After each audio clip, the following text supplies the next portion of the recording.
in 314 for a shooting at Century Theaters. They're saying somebody's shooting in the auditorium.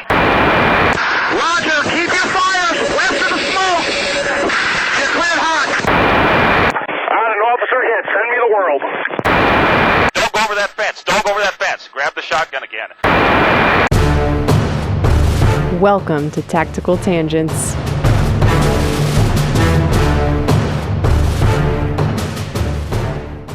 Welcome back to Tactical Tangents. This is Mike. This episode is brought to you by Loa Boots. Start your day off on the right foot with footwear that was designed for those who stand relentlessly in the face of adversity.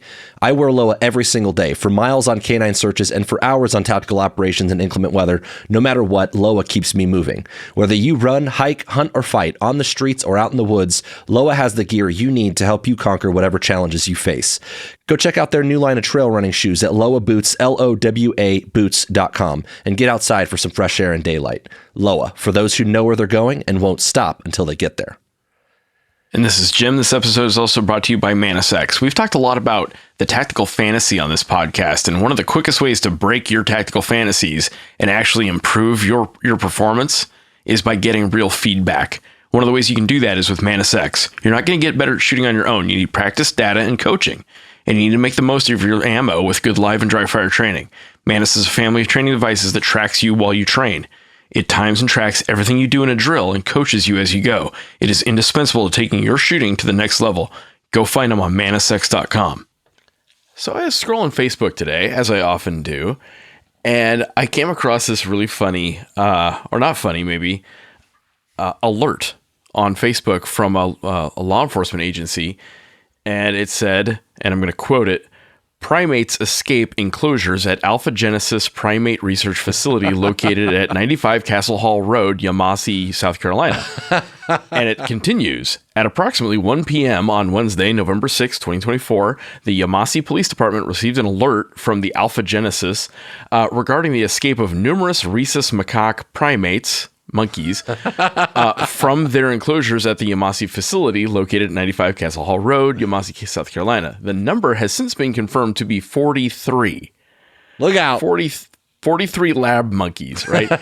So think of all the new pets in Yamasee, South Carolina.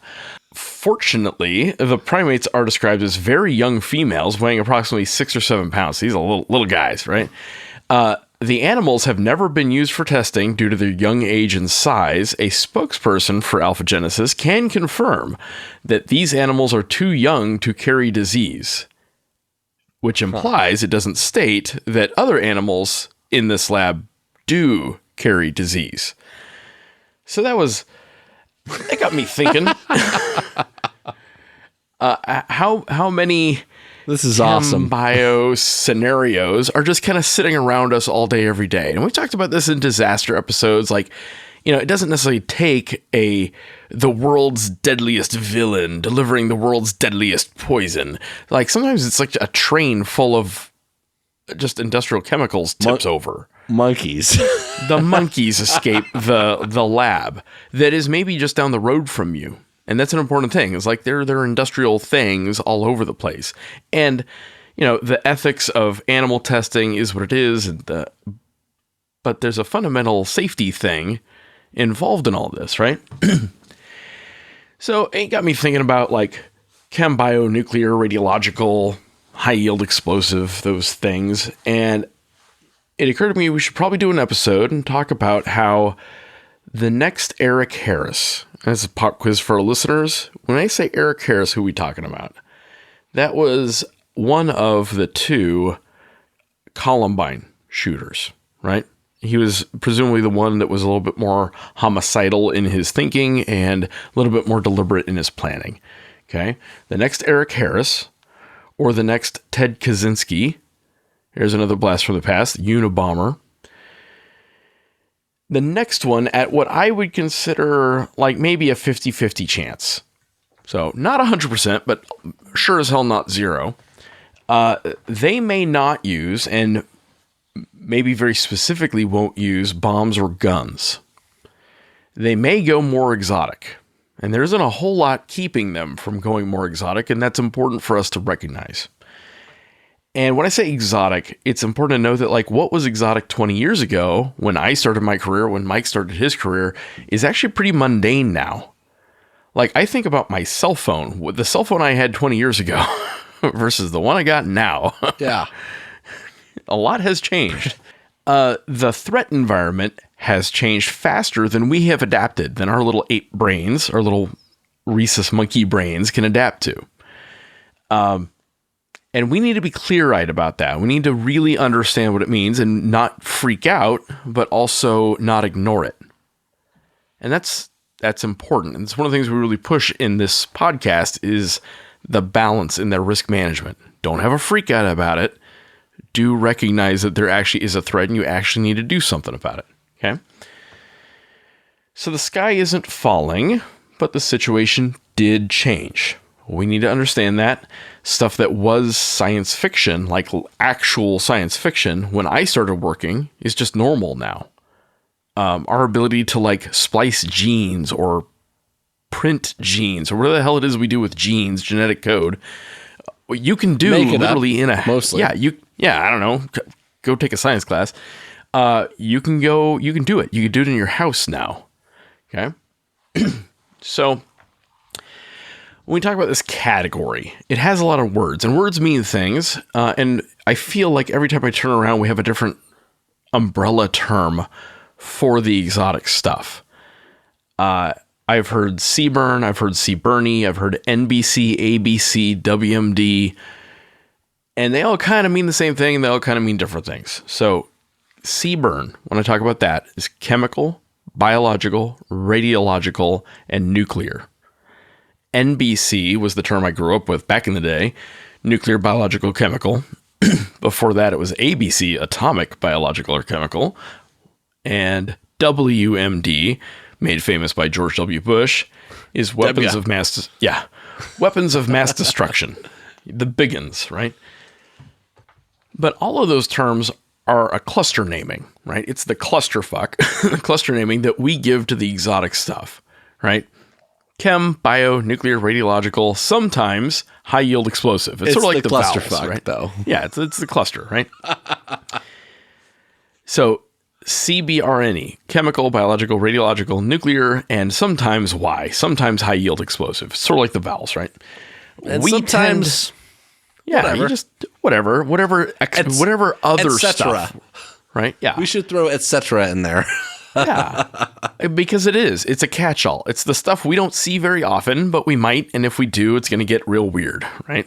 So we tend to put all of that into one big category, and then we compartment it off into a side capability, an agency capability, or a little subunit, right? The WMD guys, or the chem bionuclear guys, or the hazmat guys. And even terms like WMD are problematic, right? Because what really does that mean? The destructive capability of a weapon, if you get really into it. So the more nerdy technical term is actually WME, weapons of mass effect. Probably more aligned with reality. So in that CBRN threat portfolio, only the N, the nuclear, is actually destructive. As in, we'll blow buildings down, break people shit down. Yeah, right. We'll break stuff. The rest, it takes a lot actually of stuff and some sophistication to be anything more than like a hazmat problem, like a local hazmat problem. Okay, there might be a criminal investigation involved with it. But consider that even a small CBRNE attack that doesn't kill anyone, even if it doesn't kill anyone, can still scare the shit out of a lot of people and generate years worth of Netflix content and economic disruption and all kinds of other things. So Netflix content. Yeah. So it's Love important to understand, like, this is where the term WME might help us understand it better. It affects a lot of things, right?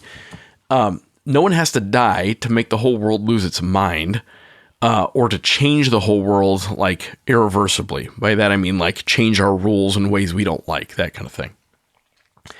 So we, and when I say we, I mean the military for sure, governments of the world, first responders, disaster planners, we put all that exotic stuff in a bin. CBRN, WMD, NBC, whatever. We do that sometimes for good reasons. I'm doing that in this podcast, right? This is a CBRN episode. We're going to talk about all those things in this episode. And sometimes we do it for stupid reasons because we're lazy and we're stupid. The exotic threats require some specialized education and training. They tend to be lower probability, higher severity, and the information about them tends to be so sensitive that we don't always want to expose what we know to the general population. Right? Even if it's not sensitive, we at least don't know. Yeah. Or at the very least, we just don't understand. Yeah. Or it's specialized to an extent that we want you to actually have specific training in this one section. And we don't want to have to distract the rest of the force with this one problem set. But understand that needs to be on purpose, and it comes with serious costs and serious risks. And that's the thing I want you to understand is like, how much risk are we buying when we have only a couple of specialists, just like one or two hazmat guys in the fire department, or one or two SWAT guys or EOD guys, bomb squad guys that we sent off to a chem bio course once? Because there is a cost to that, right? So it means that your general purpose force, whatever that is, again, military, law enforcement, fire department, EMS, it means that it's not trained as a group. Is not trained, is not organized, is not equipped for this problem set.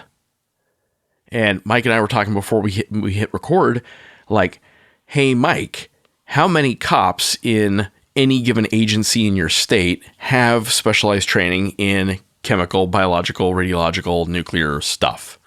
And it's hard, right? Like it's not that it's not important. Sure, this is a real thing, right? But every day, it's not really. No, you're going after people stealing catalytic converters and meth and jacking people's cars and domestic violence bank stuff. Robbers you got other things to do. Yeah, right? on a day-to-day basis, it's not what we deal with. Yeah. So like I said, if you had to give me a number on law enforcement across your state, how many would you say have some specialized training in this? Specialized?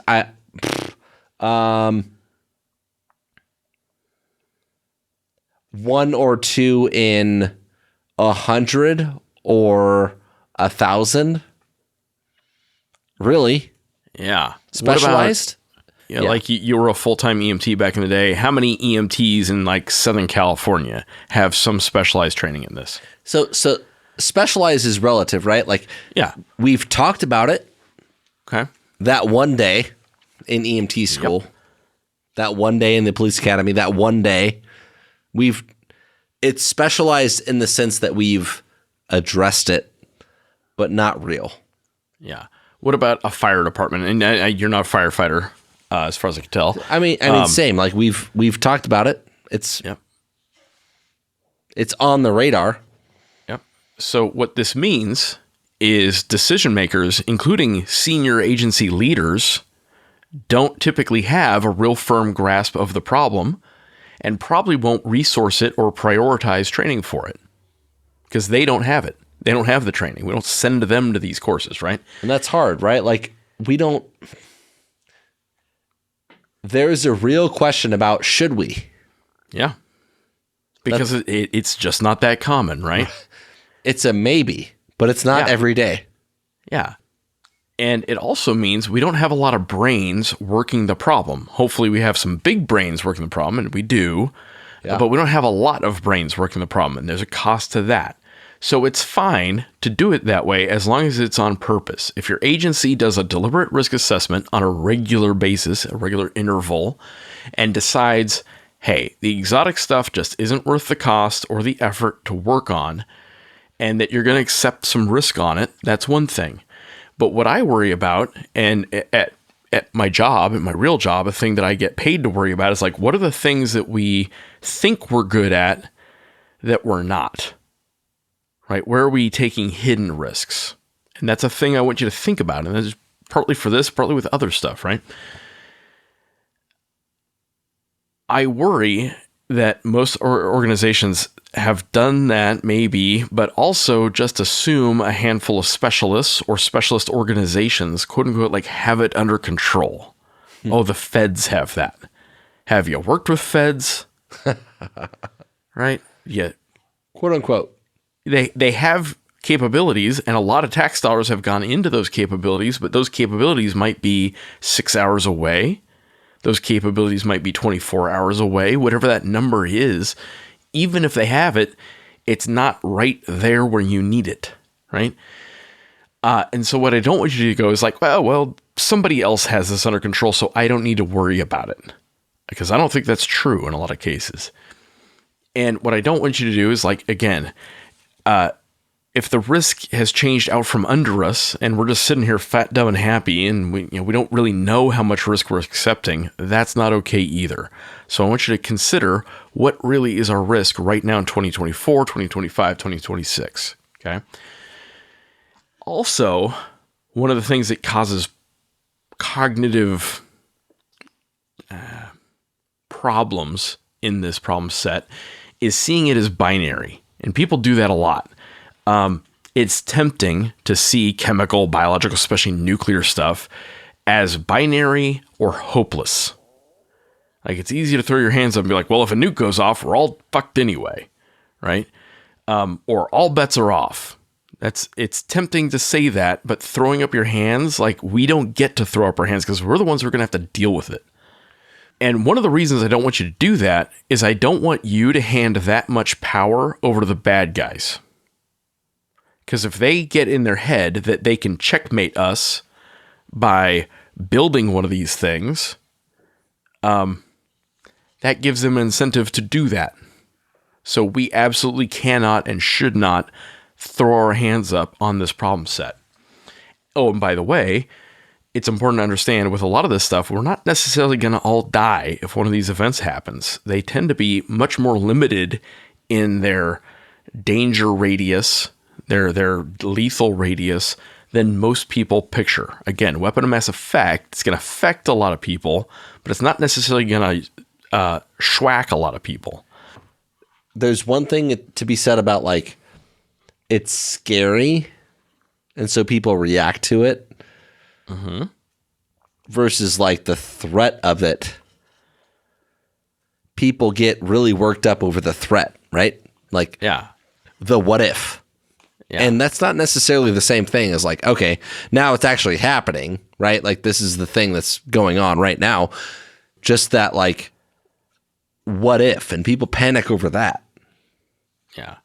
So as we enter the mid-2020s, which is weird to say, as we enter the mid-2020s, I want to set like a baseline, snap a chalk line for the threat picture right now. And then I want to give you some tools to consider your readiness to deal with it. How close are you to being able to handle a situation like this? And like I said before, this stuff is inherently sensitive. Obviously, we don't want to inspire or educate dirtbags. We don't want to expose vulnerabilities or weaknesses. There's a lot of work stuff that I can't talk about, Mike can't talk about, but there's a lot we can talk about. So I'm going to go out of my way to only hit stuff that's very public and very published by government sources. And we're going to talk about the stuff the government actually wants you to know about this, because there's a lot that the U.S. government wants you to know about. And we will publish all the links in the show notes so you can go see where I'm getting this from.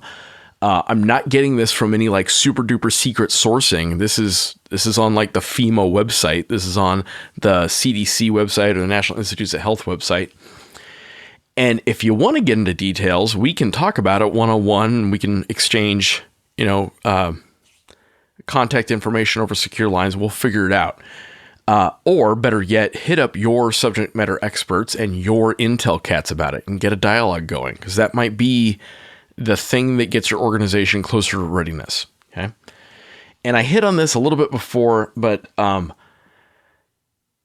want to reiterate, there are real problems with clumping all the exotic threats together in one bin. We're doing that for the purpose of convenience in this episode, and because I got to keep certain things vague in this episode. But understand, they are very different threats. The risk of someone setting off a thermonuclear warhead at your high school football game is totally different from the risk of somebody spraying a toxic chemical at the local shopping center. So when we talk about this stuff, I want you to picture a spectrum, a continuum of risk from very likely on one side to very unlikely on the other side. So considering that continuum, on the far left side, the far highly likely side, high likelihood, low consequence, is an asshole with a gun. It's not a chembio threat, it's just the threat. It's dude doing the thing with the thing. Right? Happens on a regular basis. It's easy to do. It requires little training or specialized equipment. Doesn't give off much warning signature beforehand. So if you're a cop in someplace in New Mexico or Arizona or Colorado, you're going to see bad guy with a gun X many times a week or X many times a month, right? Maybe if you're in a really nice area or a really sparsely populated area, maybe it's once a year, but you're going to see it. Like it's a thing that exists in your environment regularly, right? If nothing else, it's easy to wrap your head around. Yeah. And then on the opposite side of the spectrum, the far right side is the extremely low likelihood, but extremely high severity event, right? Someone smuggles a live nuclear bomb into a major U.S. city or event and detonates it. Crazy. Or they shoot one over the poles, detonate it up in the upper atmosphere, and set off the mass EMP, electromagnetic pulse event that fries all of our electronics and sends us back to the Ice Age or the Stone Age or the Bronze Age or something like that, right? It has never happened yet. It is very difficult to build. It usually takes a nation-state government effort to get the materials, and that effort usually gives off significant warning beforehand. So do I need every cop in the United States to understand ballistic missile threats? No, probably not. Well, at least to the extent that, like, on a basic level, yeah. Think about, like, what would you do if your radios didn't work? Just go through the motions of, it's not about the EMP, right? Like it's not about that. It's like your radio doesn't work. Yeah, and funny thing is, readiness for one thing gets you ready for the other stuff, right? Yeah, it's probably not going to be an EMP. It's probably going to be a computer virus or just like a glitch. Yeah, that just fries my batteries radios. are dead or some shit. Like, it happens, right? So the question for this episode, the thing I'm trying to like delve into, is the stuff in between. We're bracketing with dude with a gun and thermonuclear war, right? And then all the stuff in between is the stuff we're trying to understand, right?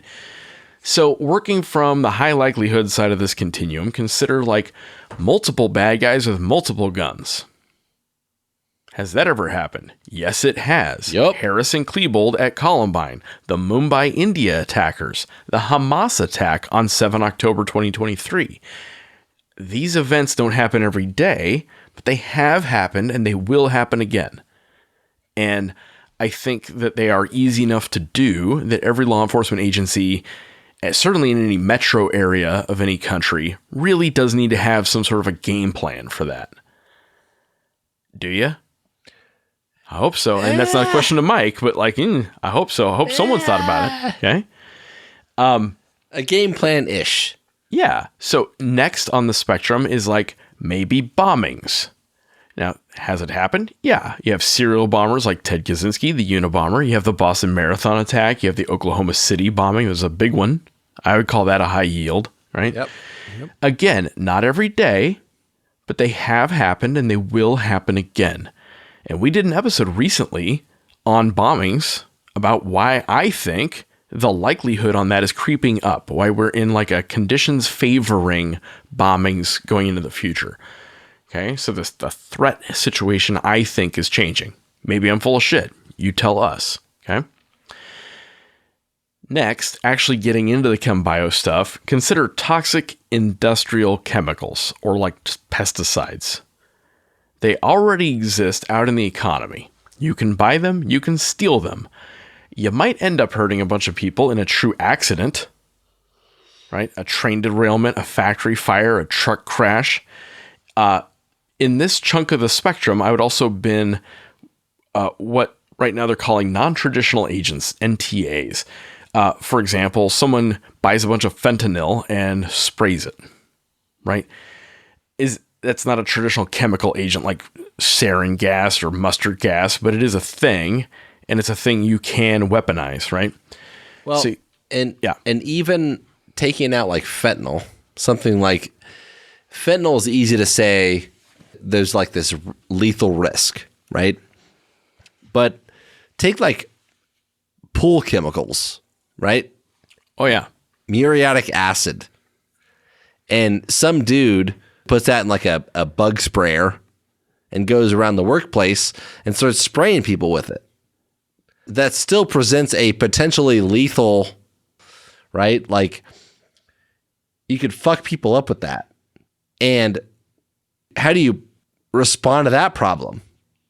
It's still a hazmat chem bio issue that you have to wrap your head around in terms of like use of force and all that, like first responder stuff. Yeah, so like you walk up and you see this guy with like a Windex bottle spraying at people's faces. And you don't know what's in there is the thing, right? Like maybe it's water, maybe it's, the world's deadliest poison. Maybe you don't it's know. Windex. So, yeah. Right? So do you empty a magazine into him? I don't know. But that's the kind of thing that like maybe we should start talking about because this is pretty high in the likelihood, right? Regardless of what it is, if you don't know what it is, for someone to do that thing is concerning.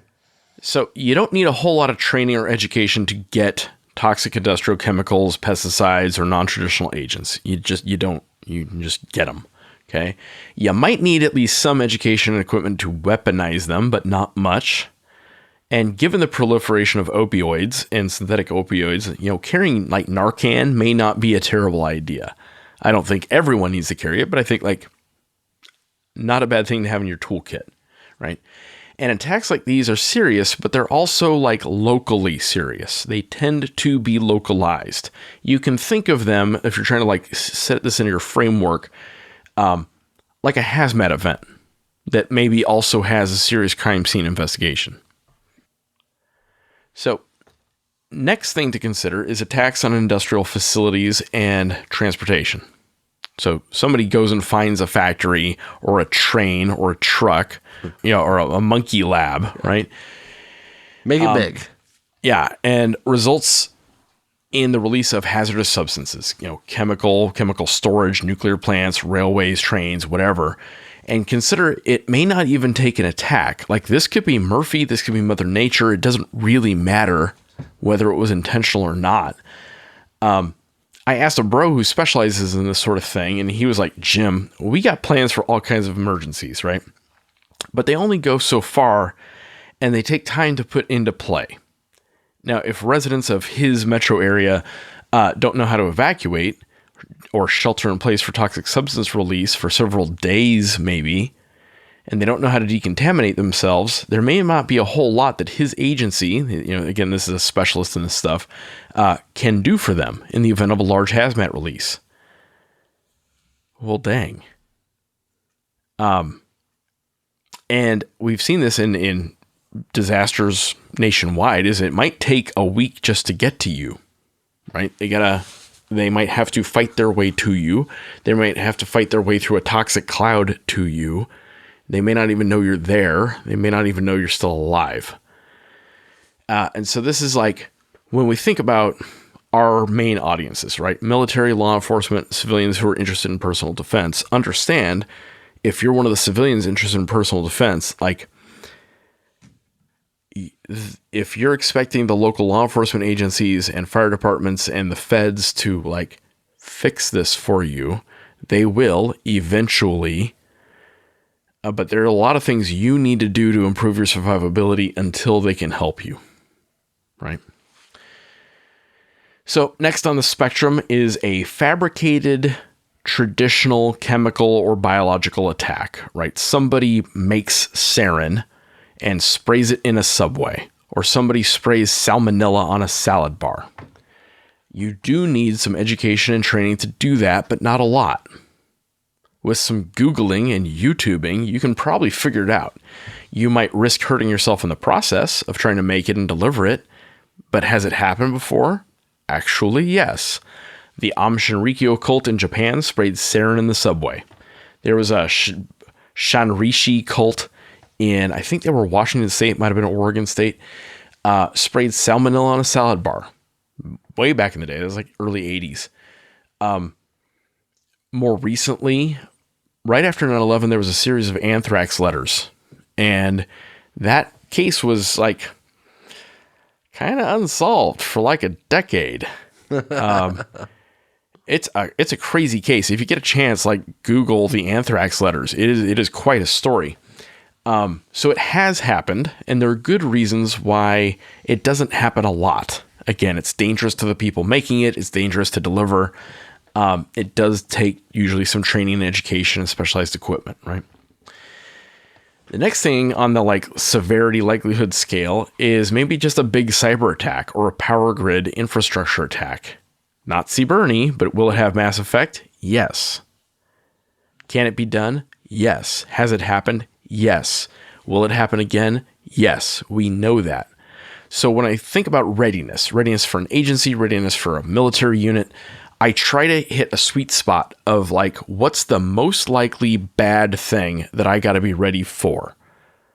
I'm not trying to handle the most likely everyday stuff because I know how to handle that. And I'm not necessarily trying to handle zombie attacks and alien invasions. I got to find that sweet spot, the likely bad things. Big cyber attacks, power grids, infrastructure attacks. In the American Southeast, it was 2 years ago, might have been 3 years ago, there was the fuel pipeline. They got cyber attacked. They didn't even mess with the pipeline. They messed with the billing, and they shut down gas for the entire American Southeast for like a week. So yeah, we need to be ready for that. Okay. Next on the spectrum is a next generation bioweapon. What experts, the techies in this, might call a synthetic bioweapon. With advancements in our understanding of DNA and our ability to manipulate DNA, RNA, proteins, the way information moves in a living thing, a bad actor could make a fairly serious biological weapon and deliver that weapon to a lot of people. Has it happened? Not yet, at least as far as we know. But this is one of the big ones that has changed. When we think about how risk has changed out from under us, synthetic bioweapons is where this has changed. Foot stomp, cough, cough, nudge, nudge. This is the thing that has changed. Okay. 20 years ago, this would have required a national level research lab in a country that already has a serious biotech industry. Today, this can almost be done in a decent sized garage. It used to require like a PhD in genetics or molecular biology. Now, there's a decent chance an AP Bio high school kid or a halfway decent college bio major could cause a lot of problems. Oh, and by the way, man, we're pushing STEM across the whole country. Every kid in the country's doing little genetic research kits in elementary school. So this is only going to get more understood in the mass population. Okay.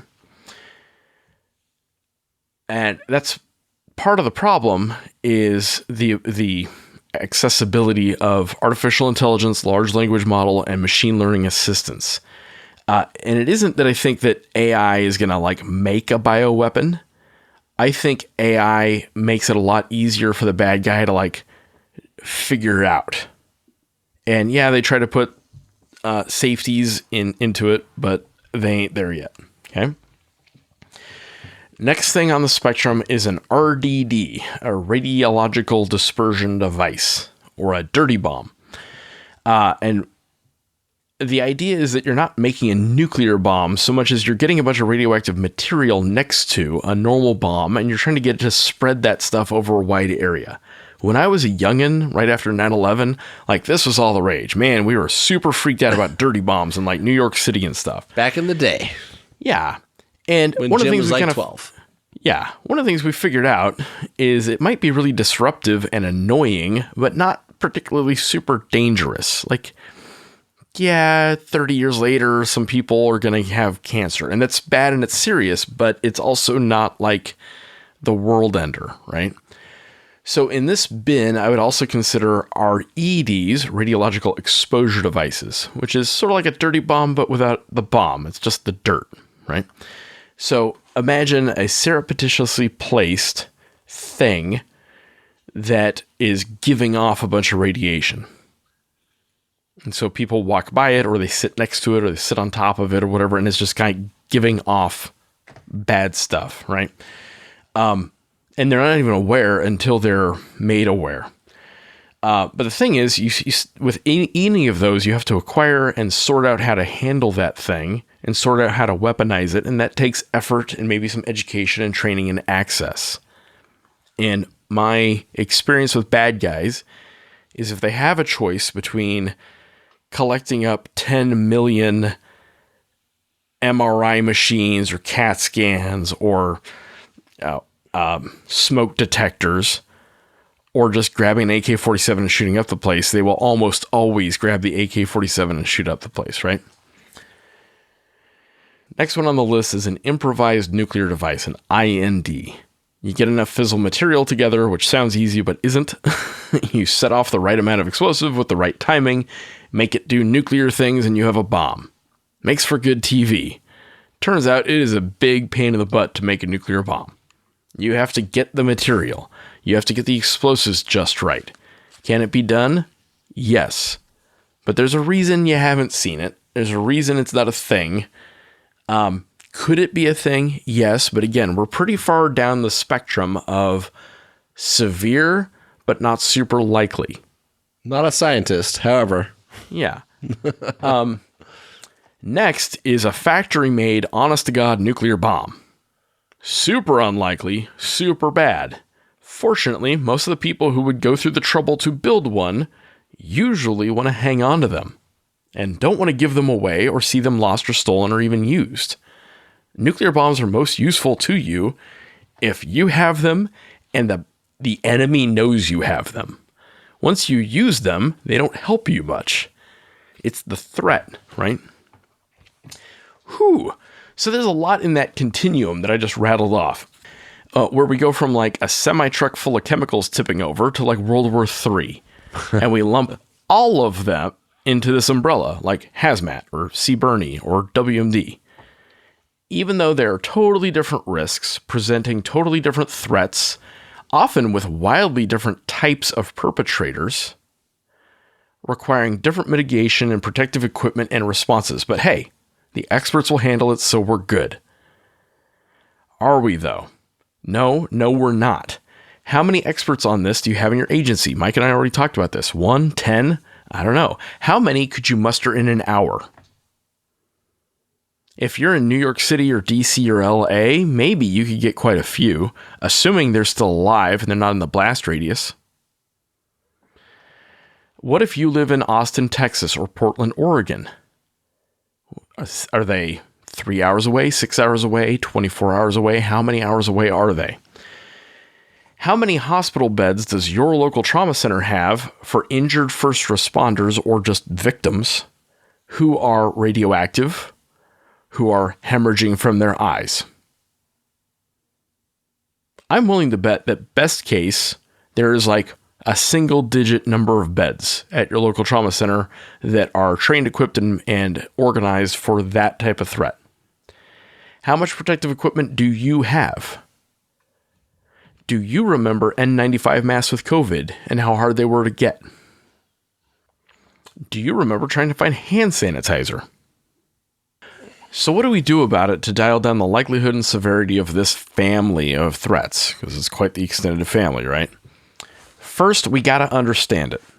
That means we need to get a lot more people, a lot more training and intel on it. It's cool that there's a briefing at the super duper extra secret squirrel level, but if the intel never makes it to the operators or the decision makers, it is worthless, right? That means we need to carve out training and education time, and probably instead of presenting it all together, we need to do separate training events on each category. Oh God, that takes time, and we don't have a whole lot of time. We got to chase people stealing catalytic converters. True. Yes. Right? Very true. Big things. Big things. Yeah. Next, we have to equip for it. That means first responders, preppers, military government types all need protective equipment, and someone somewhere needs to stock replacement equipment. Oh, and by the way, someone has to pay for it, and that stuff is expensive. Yeah. And it only helps some parts of this problem, and it only lasts so long in a warehouse or in your car. And I think that starts with some kind of a go bag, like a hazmat bag, right? With an N95 respirator mask, gloves, eye protection, maybe like a Tyvek suit, and even like a painting suit is better than nothing. And it needs to be immediately accessible in vehicles and workspaces and not locked away in a warehouse somewhere. Because if it's out in a warehouse, it's not going to help you. It goes bad, right? Like that stuff that's been there since like 97, right? Like, doesn't do you a lot of good. Yeah, in the back of a police car in southern Arizona in August. Yeah. Next, we have to man and organize for it. And I think we have too few people working this threat cluster. Now, it's easy for me to say, just hire a bunch of dudes. But hear me out. There is a capacity problem in our ability to respond to CBRN. There just is. There's a capacity problem. Too few people are trained to deal with this. Now, you can either train more of your general purpose manning, or you can hire more specialists. Personally, I think you need to do both. And if you choose not to, understand that is a choice. You are saying, hey, it's just not that likely. We're going to buy some risk on this. But then when that day comes, they're going to ask you, how come you bought the risk on this, right? Yeah.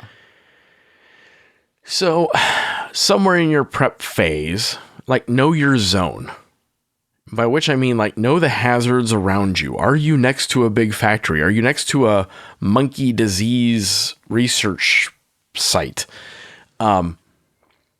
Where do you go if you have to evacuate? Which way does the wind blow where you live? Like, just generally, what are the prevailing winds? Do they run east-west, west-east, north-south, south-north? Do they change every single day? That is worth just knowing as part of your prep, right? I want you to make a plan. Make a plan for your home, for your work, for your car, how to escape, how to shelter in place, how to lock down. And I want you to practice that. I want you to build a kit. Again, like a hazmat bag may not be a bad idea. And just in general, it doesn't have to be hazmat oriented. Like you might just get stuck because you can't go outside. So a go bag and a stay bag. And maybe like an oh shit bag for your house, your work, and your car. Maybe chem bio, maybe just like any other disaster. I want you to get training. Start with first aid and CPR for you and your family, and then keep going. If your city or county has some kind of a program, like sign up for it. Stay informed. How is your local emergency management organization going to send you an alert? We talked about this in previous episodes. Is there something you need to log into? Is there something you need to set up on your phone? Is there something is there an app? Is there a thing you have to subscribe to? Find it and get into it, right? Or are they old school? Are they going to send something out over the TV? Does anyone actually watch broadcast TV anymore, over the radio? And pay attention. If you see a cloud going up into the air, figure out what it is, right? I need you tuned into the warnings and indicators of this threat. I need you to notice when you're dealing with a person who's trending this way. Like you have whatever incidental contact with a person. I want you to like notice when they're the type of person who would build this stuff, right? I want you to notice when you're standing where this stuff is cooking, right? If you're a cop and you're busting a lab, I want you to notice when you're busting a drug lab versus a weapon lab, okay? The types of people who are into this are in a specific cluster of devious and intelligent. And I don't say that to like flatter them, but they're in a specific wedge of the population. People who have some STEM background, which again, that's a growing population in the United States, and are devious about it. They want to hurt people. So when you find someone in that Venn diagram cluster, I want you to take notice. If you're a cop and you're going through somebody's computer and their search terms are like how to make yellow cake, I want you to know that they're not searching for baked goods. Okay? If you're serving a warrant because the power company tipped you off that one house is pulling 400% normal power, and you see a bunch of machines and they aren't cooking meth, then I want you to have the presence of mind to phone a friend, right? Or a grow operation, whatever, right? I also need you to know when you are right of bang on a threat, right? The first step of surviving all this stuff is recognizing you're in one of these scenarios, right? And it's not always super obvious. Like I said, somebody walking around with a spray bottle of Windex, are they spraying salmonella? Are they spraying VX gas? Are they spraying Windex? Are they spraying Drano? And it might take a minute to figure it out. Or like, okay, a bomb went off. Okay, that quadcopter flew over the football game and it just left. Now what? Okay. So the thing I want you to notice, and I really want you to notice, is a phenomenon called sludding. Salivating, lacrimating, urinating, defecating, and emesis. If someone is drooling and crying and pissing and shitting themselves and twitching and puking, those things, especially if they're doing all of those things, should probably stand out to you. I want you to be cautious, though, about mass hysteria, because this is also a thing that happens. Another term for that is mass psychogenic illness. Just because a lot of people are coughing or feeling barfy doesn't mean you got hit with VX gas or sarin, whatever, right? Mass hysteria can manifest in lots of crazy ways, but it's tough to psychologically manifest sludding or bleeding. So that's the thing. I need you to have the presence of mind and be like, this might be one person started coughing, so everyone started coughing, right? I also want you to notice when a whole organization or group gets cancer or like just weirdly, stupidly sick. I'm not talking about like, man, it seems like a lot of veterans are getting cancer, which is a thing. I mean, over like years. Right. Yeah. I mean, like in 1 year, everyone you know is getting referred to oncology. Or in 1 month, everyone from one church got fatal or near fatal bacterial infections. Those things, that clusters of illness, clusters of cancer, should stand out to you, like really stand out to you. Okay? So what do you do about it if you're impacted? Well, the answer changes based on context and what you think you or the victims got hit with. So this isn't a perfect order because it's like it depends thing, but consider if you have protective equipment on you, get it on right now. And think of it like putting an oxygen mask on an airliner, like fix yourself before you try to fix the person next to you, because you can't help anyone if you're dead. Okay. You need to communicate what you're seeing. Get on the radio, get on the phone, get help rolling, and specifically state, we think it's a hazmat thing. You don't need to know exactly what it is, but you need to get that message out. You need to get away. Distance and shielding, right? You need to get away to better air and safety and start moving right now upwind. Let me say that again. Start moving right now upwind. Chemicals always get worse in confined spaces. They also get worse when you kick up dirt and dust at your feet, just because of the way particles move and land, right? At some point soon, I need you to get naked. Yes. Get them clothes off. Get naked, wash off. Wash your hands, get all of your clothes off, along with like contact lenses, jewelry, anything that's attached to you. Get it off. Get it washed off. Use more water than you think you need to. One of my favorite docs used to say, the solution to pollution is dilution. Now, if you're exposed to the world's deadliest poison, a long shower isn't going to fix it, right? But you're not necessarily exposed to that. You're much, much more likely exposed to like chlorine or pesticide or whatever they were able to find or steal, right? And you think about the continuum of likely. And in that case, a lot of water, an eye wash station, something like that might help you a lot. Okay. And I want you to get to competent. Naked. I wouldn't get naked. Definitely get naked. Emphasize that. Nudity is the solution. All right. Yeah. So the next thing I want you to do Picture is it didn't happen. Wait, what? Oh my God. All right. The next thing I want you to do is get to competent help. Get help, right? Follow instructions, get to an evacuation site, stay away from the emergency room though, unless you are for sure affected.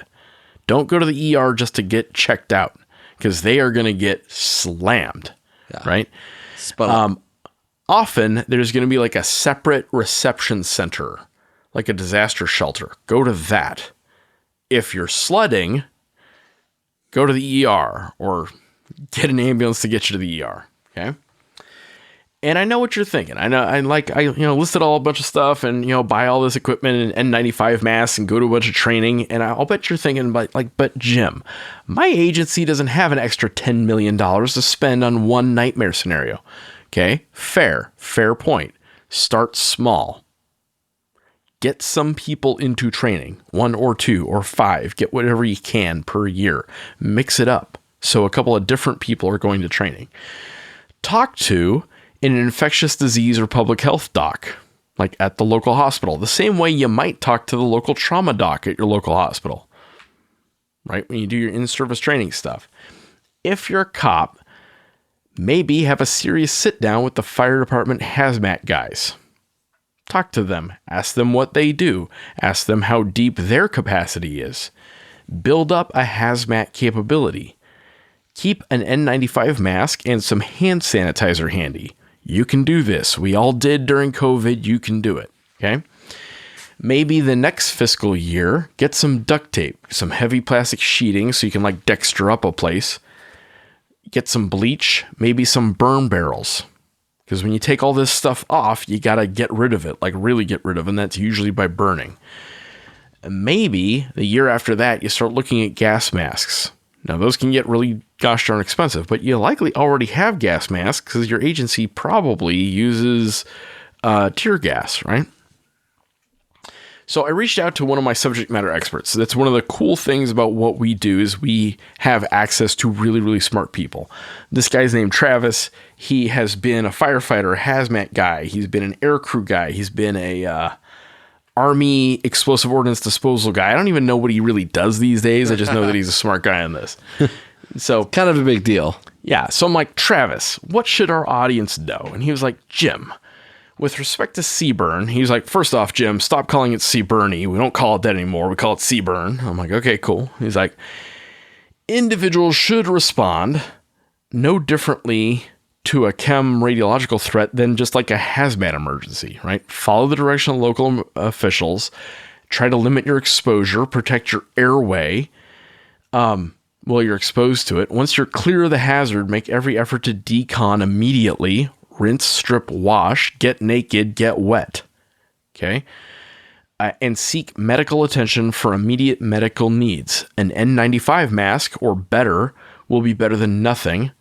And actually, it's pretty good for particle hazards like radiological fallout. Now, when we say fallout, I mean literal fallout, as in a big bomb goes off, kicks a bunch of dust up into the air, into that like traditional mushroom cloud, and then the particles that are all radiated fall out of that cloud onto you. That's why it's called fallout. Okay. He said a Tyvek suit is great, but even an old jumpsuit, like an old flight suit, something is better than nothing. Something to cover your hair, a hat, is better than nothing. The dirtiest part of a person in one of these events is hands and feet. So a big old sack of gloves and maybe some like shoe covers may not be a bad idea. How expensive are shoe covers? I don't know. We could probably afford that as an agency. Okay. So if a nuclear bomb goes off, worst case scenario, right? Improbable? Impossible? Not impossible, especially if you live in or near a major U.S. city or a major military installation, right? So your risk changes depending on where you live. If you're at ground zero of a nuclear detonation, well, bye. It's been real. It's been real. Yeah, not your day. Sorry. Okay. However, despite popular perception, you can survive a nuclear detonation if you manage to escape that fireball and the immediate radiation effects. And I think most people would be surprised how small the actual lethal radius of a nuclear bomb is.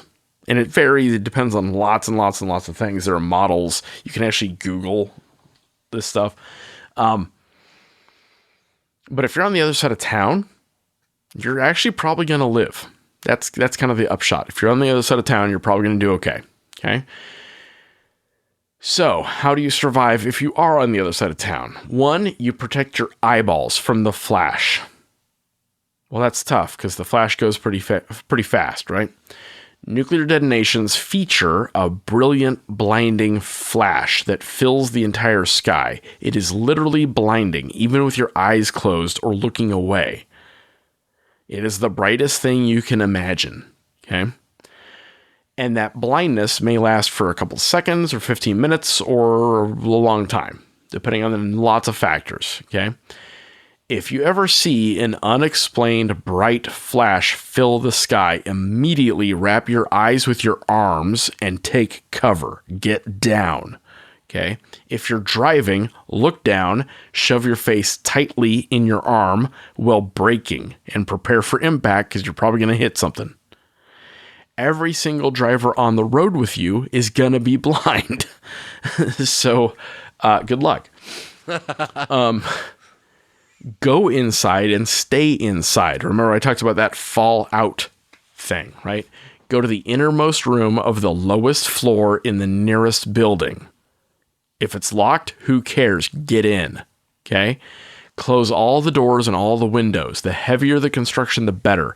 The most important thing is to get inside within 15 minutes of the blast and stay there for at least 24 hours. Better yet, a couple of days. Within a day of a nuclear detonation, especially like a ground burst where like the fireball touches the ground, radiation levels within the cloud of dust and debris falls out. Like that stuff is quickly lethal, but it decays rapidly.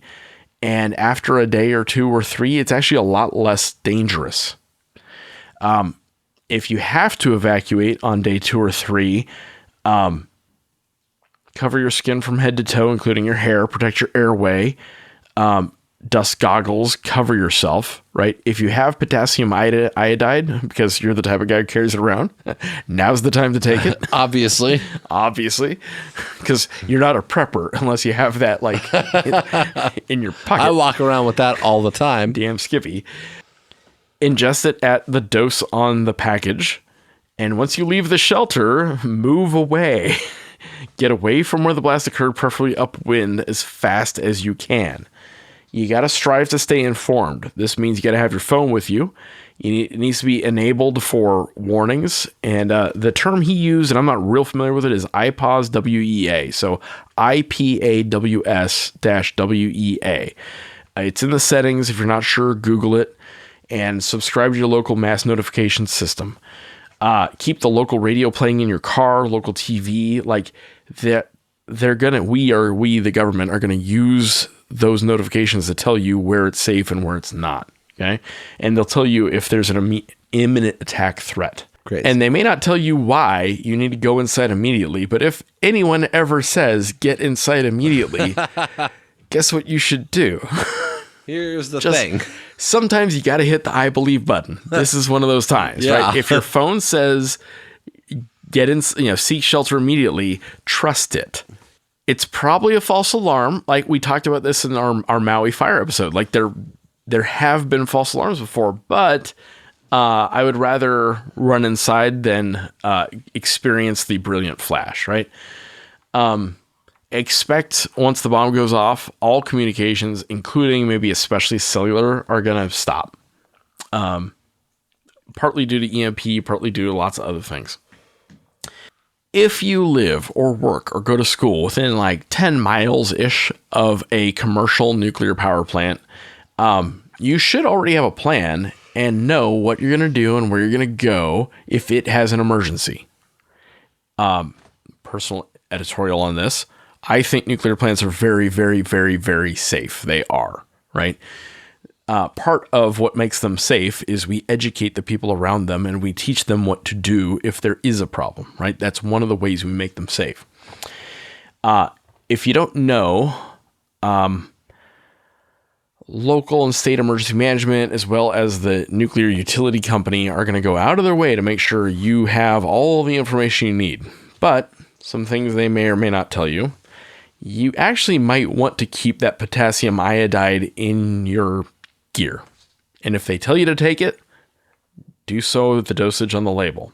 Don't take them all at once. More is not better. It's not like Viagra. If you're told to evacuate due to a nuclear power plant emergency, do not dilly-dally outside while you're evacuating. Get everybody, including pets, inside. Pack what you need for a couple days. Turn off your air conditioner or heater. Close all your doors and windows. Have everyone put on a mask and face covering. And then quickly load up the car and go to the reception center. Do not go to the ER. Yeah. But as you're GTFOing, don't drive like a madman. You got to get there in one piece, right? And everyone else is going to be freaked out and driving stupid. So watch for that, right? Even if you are exposed in the plume, it's probably not going to kill you, and it's probably not even going to affect your long-term health. As long as you mask up, pop some potassium iodide as soon as it's available, and get deconned. The most dangerous part of this incident for most people is the evacuation itself. If you're told to shelter in place, close your doors, close your windows, turn off your air conditioner, fans, heater, pop that potassium iodide if you have it and it's recommended, and put on an N95 or a cloth mask, a t-shirt over your face, do something. You're trying to keep particles out of your airway, right? Stay tuned, turn on your radio or your TV. That's where the information is going to be pushed. Ignore the internet, it's going to be worthless. If you can't get to a reception center for some reason, once you're more than 10 miles away from the plant, get naked, strip your clothes off, bag them, get them away from people and pets just in case they got contamination on them, shower, put on new clothes that were not exposed to the air, wipe down your possessions that were exposed to the air with baby wipes, damp washcloths, a hose, and bag away all of those and get those away from people and pets. If you have a medical emergency, go to the ER, call 911, and make sure they know you were an evacuee because they're going to need to take you off to the side. Hopefully.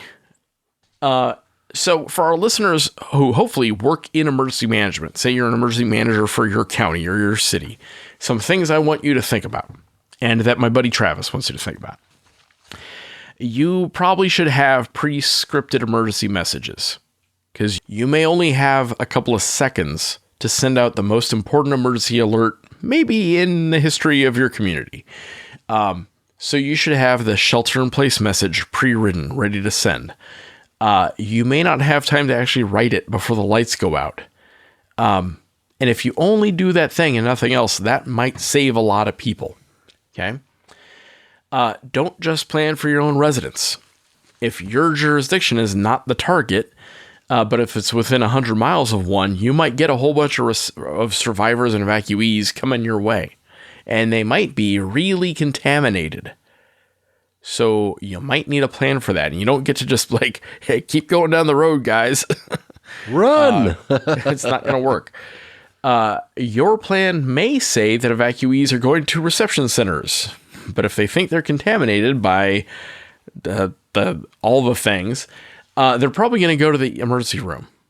So you might need to be ready to direct them away from the hospitals and get them to your reception center. A lesson learned, and this is a repeat AAR comment, is you have to have an actual plan for animals.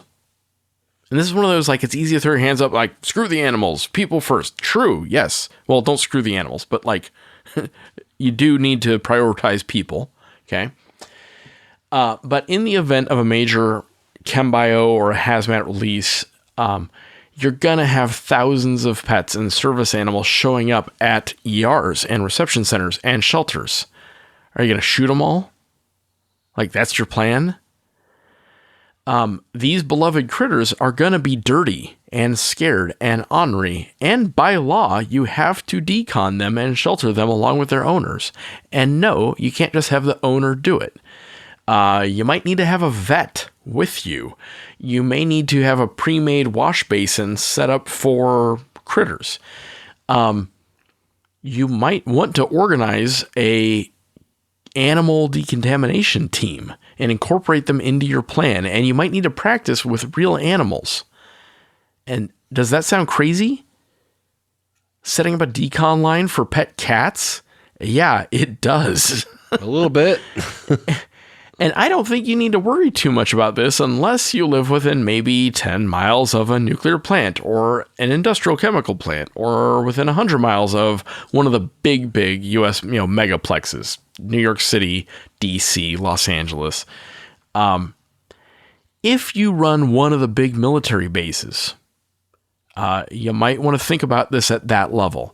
And if you don't have a plan for contaminated pets, I want you to at least think about the alternatives because none of them are great. Okay. So, that was a lot, and that's serious stuff. Oh my God, what if we get nuked? Well, here's the deal. We can't put the genie back in the bottle on these hazards. They're just things out in the world, in the environment.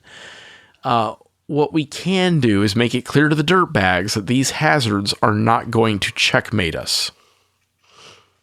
Because if we give off that vibe, we're going to give them incentives to want to do this stuff.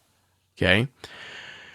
We don't need to go crazy about this cluster, but we do probably need to plus up our capacity to deal with it. And we need to recognize that certain threats have changed. The synthetic bioterror threat has changed. And if you don't understand what I'm saying, that's okay.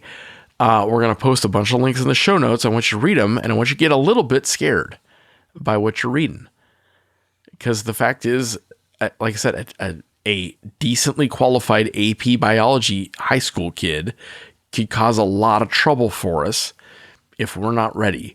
And if we don't notice that overlap of intelligent and devious and intervene when it's appropriate, right? If you're a cop, I want you to seriously think about what you're going to do about the guy with the Windex bottle.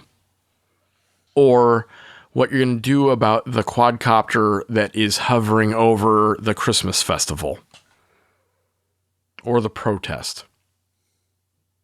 And at what point do you say, I don't like this. I don't think this is okay. We need to, things are sideways. Let's do something. Okay. I think that's all I got. Mike, you got anything? No, just the thought process is the big thing, right? Like, none of this is easy. So have some concept of like, what if? And this is where whiteboard stuff is a big deal. Yeah, tabletop exercise gets you actually quite a bit on this. Doesn't get you everything. Doesn't address things like 1,000 dogs and cats show up. But maybe it does. If you have a couple of subject matter experts who have training and experience in this stuff who can help you make better tabletop exercise. Right. Yeah. All right. Be safe out there. Be smart out there. And, get naked, get wet. That's get naked. It's a good rule for life. I'm in. See ya. All right, guys, that's all we got for tonight. This episode is brought to you by Drip Drop. Drip Drop Oral Rehydration Solution is an electrolyte powder that you mix with water. It was formulated by a doctor for quick absorption. I work in the desert, and it only takes a few hours in the heat, wearing body armor, carrying around a bunch of gear before I start feeling like crap and fall behind the curve in dehydration. Drip Drop keeps you in the fight so you can finish the mission and rehab for the next one. Go get you some at dripdrop.com or on Amazon, or ask your supply guy to find it for you. This episode is also brought to you by 09 Holsters. We talk a lot about people, ideas, and hardware on this show. So when we invest in equipment, we always think in terms of experience first. 09 is helping you figure out how to carry the gear you need to be effective. They are built by cops, for cops, with a minimalist design and bomb-proof durability. Radio cases, flashlights, body cameras, even canine remotes, you name it, 09 has been filling a void in tactical duty holsters for more than a decade.